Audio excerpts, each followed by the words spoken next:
Hi friends, welcome to instant samayalarai. நம்ம இன்னைக்கு கருவேப்பிலை துவையல் எப்படி பண்றதுன்னு சொல்லி தான் பார்க்க போறோம். அதுக்கு முன்னாடி நம்ம சேனலை சப்ஸ்கிரைப் பண்ணாதவங்க சப்ஸ்கிரைப் பண்ணிக்கோங்க. கூடவே பக்கத்துல இருக்க பெல் ஐகானையும் கிளிக் பண்ணிக்கோங்க. அப்பதான் நான் போடுற ஒவ்வொரு வீடியோவும் உங்களுக்கு நோட்டிஃபிகேஷன்ல வரும். வாங்க கருவேப்பிலை துவையல் எப்படி பண்றது, அதுக்கு தேவையான பொருள் என்னென்னன்னு சொல்லி பார்த்துட்டு வந்துடலாம். ஃபர்ஸ்ட் கருவேப்பிலை துவையல் பண்றதுக்கு தேவையான பொருள் ஆயில். அதுக்கப்புறம் பார்த்தீங்கன்னா 1 டேபிள் ஸ்பூன் அளவுக்கு உளுந்தம்பருப்பு எடுத்து வச்சுருக்கேன். கடலைப்பருப்புக்கு பதிலாக உளுந்தம்பருப்பு ஆட் பண்ணி பண்ணும்போது ரொம்பவுமே டேஸ்ட்டாக இருக்கும். ஒரு தடவை ட்ரை பண்ணி பாருங்கள் எப்படி இருக்குன்னு சொல்லிட்டு. இது கூட 2 கைப்பிடி அளவுக்கு கருவேப்பிலை எடுத்து வச்சுருக்கேன். ஒரு 6 பச்சை மிளகாவை கட் பண்ணி எடுத்து வச்சுருக்கேன். இந்த மிளகால காரம் இல்லை, அதனால் நான் கொஞ்சம் அதிகமாகவே எடுத்திருக்கேன். ஒரு 5-6 சின்ன சில்லா தேங்காய் எடுத்து வச்சுருக்கேன். ஒரு 4 வெங்காயம், ஒரு 4 பூண்டு, 2 வரமிளகாய் ஒரு ஃப்ளேவருக்காக எடுத்து வச்சுருக்கேங்க.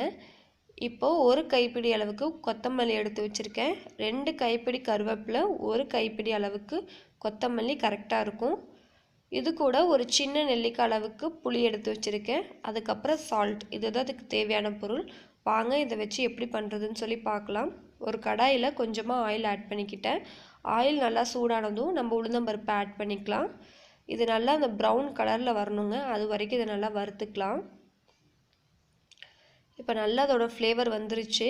இந்த ஸ்டேஜில் நம்ம கட் பண்ணி வச்சுருக்க வெங்காயம், பூண்டு, வரமிளகாவை ஆட் பண்ணிக்கலாம். நான் ஒரு பெரிய வெங்காயமாக 4 வெங்காயம் எடுத்திருக்கேன். ஒரு 4 சின்ன பல்லு பூண்டு எடுத்திருக்கேன். இப்போ நம்ம கட் பண்ணி வச்சுருக்க பச்சை மிளகாவையும் ஆட் பண்ணி இதையும் நல்லா வதக்கிக்கலாம். கண்டிப்பாக இந்த கருவேப்பிலை துவையலை ட்ரை பண்ணி பாருங்கள், ரொம்பவுமே சூப்பராக இருக்கும். இப்போது இதுக்கு தேவையான அளவு சால்ட்டை இப்போவே ஆட் பண்ணிக்கிட்டேன். இந்த துவையலுக்கு தேவையான சால்ட்டை நான் இந்த ஸ்டேஜ்லேயே ஆட் பண்ணிக்கிட்டேன்.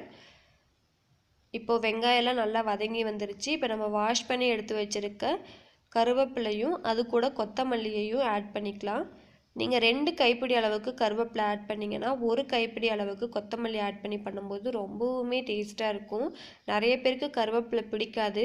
ஸோ இது மாதிரி கொத்தமல்லி ஆட் பண்ணி பண்ணும்போது நல்லாயிருக்கும். கண்டிப்பாக ட்ரை பண்ணி பாருங்கள். நம்ம சேனலில் பார்த்தீங்கன்னா கொத்தமல்லி துவையல் ஒரு வித்தியாசமான முறையில் எப்படி பண்ணுறதுன்னு சொல்லி போட்டிருக்கேன். அந்த வீடியோ போய் பார்க்காதவங்க அதோட லிங்க்கை டிஸ்கிரிப்ஷன் பாக்ஸ்லேயும் ஃபஸ்ட்டு கமெண்ட்லேயும் பின் பண்ணுறேன், போய் பார்க்காதவங்க பாருங்கள்.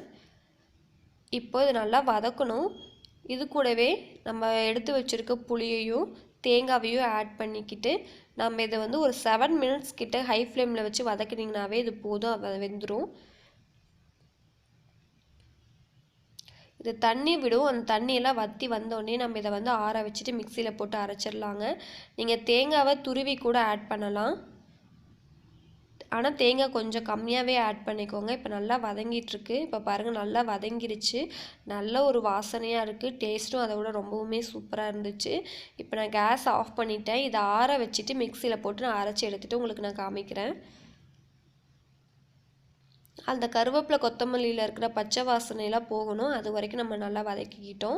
இப்போ அதை நல்லா ஆற வச்சு அரைச்சி எடுத்துகிட்டு வந்துட்டேன். பாருங்கள், பார்க்கவே ரொம்பவுமே சூப்பராக இருக்குது. டேஸ்ட்டும் அதை விட சூப்பராக இருக்குது. இது ரச சாதம், தக்காளி சாதத்துக்குலாம் சைட் டிஷ்ஷாக வச்சு சாப்பிடும்போது ரொம்பவுமே சூப்பராக இருக்கும்.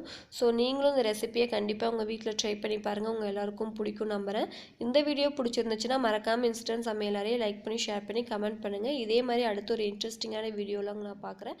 அது வரைக்கும் பாய்.